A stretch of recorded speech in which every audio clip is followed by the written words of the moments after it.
it's Alana and welcome back to my YouTube channel. Now today we're going to be going into chapter 2 of Leaving the City, which is part of the Sweetbriars Equestrian book series.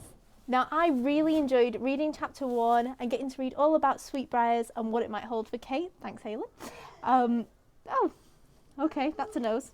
So yeah, anyway, as I was saying, I really enjoyed reading chapter 1. Can't wait to see where chapter 2 takes us on Cate's journey to the Dalesea English countryside. So let's get started straight into it.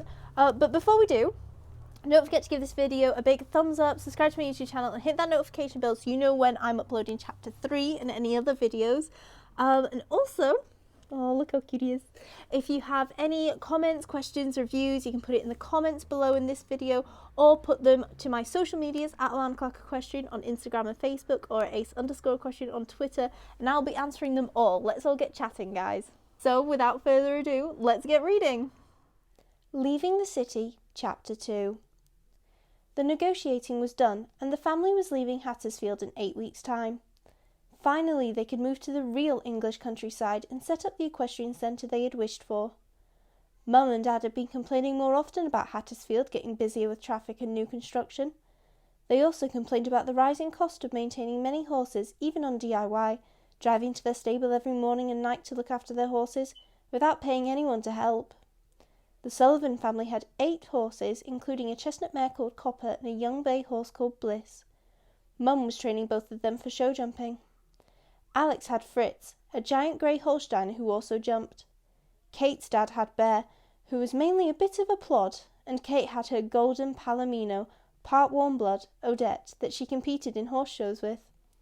There were 3 other horses that weren't ridden. Maggie the broodmare and her babies, Flute and Jambo, who would be ridden one day when they were older. Mum and Dad had met through horse riding many years ago.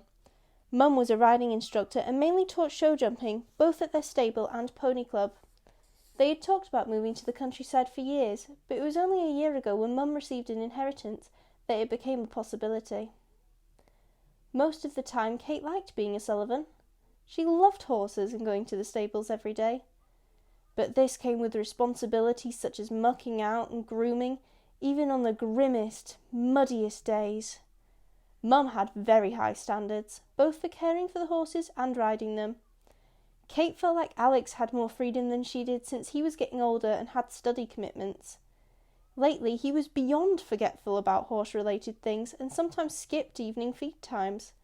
This meant Cate or her mum had to fill in for Alex, feeding and putting blankets on Fritz. Cate didn't really mind as she was fond of Fritz, but she felt that if she missed a day at the stable, her mum wouldn't be as forgiving. Alex was also absent-minded. He left things in random places like brushes or sweat scrapers, and despite Cate chiding him about being tidy, it didn't seem to make a jot of difference. Cate couldn't stop thinking about how much she would miss Beth and Bridget. She remembered how Beth had sobbed when Cate told her she was moving to Dalesea.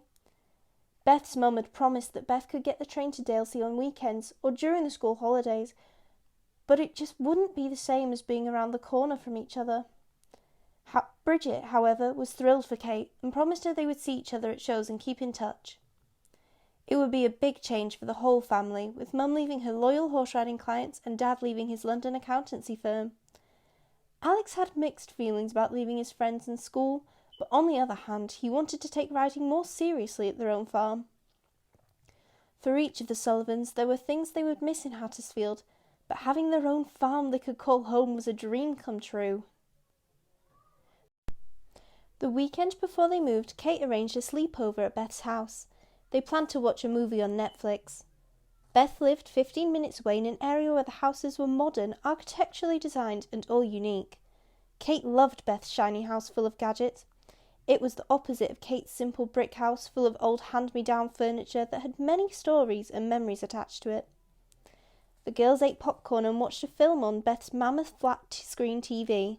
Cate was trying not to be solemn, but it was hard to believe that she would soon be so far away from her best friend. Cate and Beth had known each other since kindergarten and never fought. Beth was liked by everybody at school, both students and teachers.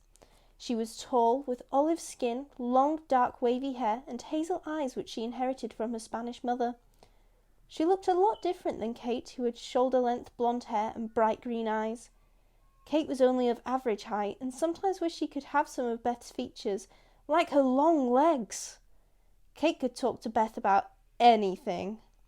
They both knew each other's secrets, and if they were sad or unsure of something, one was always able to help the other to feel better. When the movie came to an end, the girls were stretched out on the sofa in their usual positions, their heads touching in the corner where the sofa sections met. Beth turned towards Cate and said, "I am so going to miss you, Cate." Tears pooled in her eyes. "I'm sorry, crying again." Then she gave a small laugh and wiped her eyes. "I know I will see you, but not every day. We won't be able to ride together in the forest. We won't be able to go to Pony Club together and laugh at Mr. Pike." Mr. Pike taught riding to music at Pony Club. They sometimes did impersonations of the oh-so-serious Mr. Pike that put them in hysterics. "We won't be able to go shopping for new jodhpurs or saddlecloths anymore, and the list goes on." Cate felt a lump forming in her throat, and she fought back tears. She put on a brave face and hugged Beth's shoulders. "I know, but you can come up to our new farm any time, and we can go exploring in the forest. We'll be buying more horses for Mum to give lessons on, so you'll always have a horse to ride. I'll come back and visit, and we can talk and message all the time, so we'll be totally up to date," said Cate as consolingly as possible. "Sure, I know," Beth said after a minute or so, her bottom lip quivering. "But it won't be the same." "It will be different, but we'll have lots of new adventures to share with each other," said Cate brightly. "That's true," agreed Beth, forcing a smile. The next morning, Cate had breakfast with Beth and her parents in their shiny kitchen. Beth's mum, Margarita, made fluffy scrambled eggs on toast with freshly squeezed orange juice. There was a funny feeling in the air today, and the girls' natural chatty behaviour was subdued. Margarita seemed more cheerful than usual, livening up breakfast with tales of when she was a teenager and used to go horse riding at her cousin's farm near Dalesea. Cate suspected this was making things worse for Beth, as not only was her best friend leaving, she was going to the countryside to have adventures without her. When Cate got home, she heard Mum calling from the study. "How was the sleepover?" Cate walked through mostly bare rooms and leant against the door frame of the study. Her mum was sitting at the desk, concentrating on some papers, and looked up. Cate swallowed, then said, "Good, although I'm really going to miss Beth. I'm not sure I want to move away," Cate cried as she crossed her arms and blinked back tears. Mum took her glasses off, rubbing her eyes. She leaned back and said, "That will pass with time, Cate. You'll meet new friends, and Beth will still be around sometimes, so you'll have even more friends."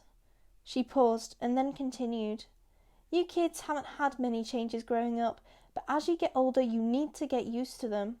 When people you love stop being in your life, it can feel like the worst thing in the world, but then other good people come along and you realise that the change was for the best." Cate felt lighter somehow. "Thanks, Mum. I'm sure you're right. I guess it'll just take time, like you said." "You'll be so busy helping us set up the new farm that you won't have time to be sad about Beth, okay?" "Sure, Mum," Cate replied as she uncrossed her arms and smiled. "Now, Cate, we need to check every room and make sure we haven't forgotten anything. Then get ready for the farewell party, okay?" "Okay," replied Cate, already distracted from Beth. She had to find some clothes to wear to the party. Most of the things were already packed, so it wouldn't be easy to find something suitable. "I think you forgot to leave some unhorsey clothes out," said Mum. "Fortunately, I remembered," she smiled as she held up Cate's favourite winter outfit, a silver, sparkly V-necked sweater that went over black tights. "Oh, Mum, thanks for pulling that out," Cate replied. "I would have had no idea where to find the right clothes." "Yes, I know. I am your mum. Luckily, I've had 12 years of knowing you, and how you sometimes forget things that aren't horse-related." Later that evening, Cate decided to say farewell to the horses at their DIY stable. Cate knew most of the horses well, their stories, ailments, and quirks. The stables were next to the Honey Pot pub, where the farewell party would take place. Cate gave each and every horse a kiss on the nose and a polo mint. When she arrived at Odette's stable, she opened the door and was greeted with a nudge from Odette's soft velvet nose. Cate found solace in Odette's soft mane and couldn't hold back her tears. She realised she needed to let out the tears she had been holding back these past days, but after a few minutes she calmed down.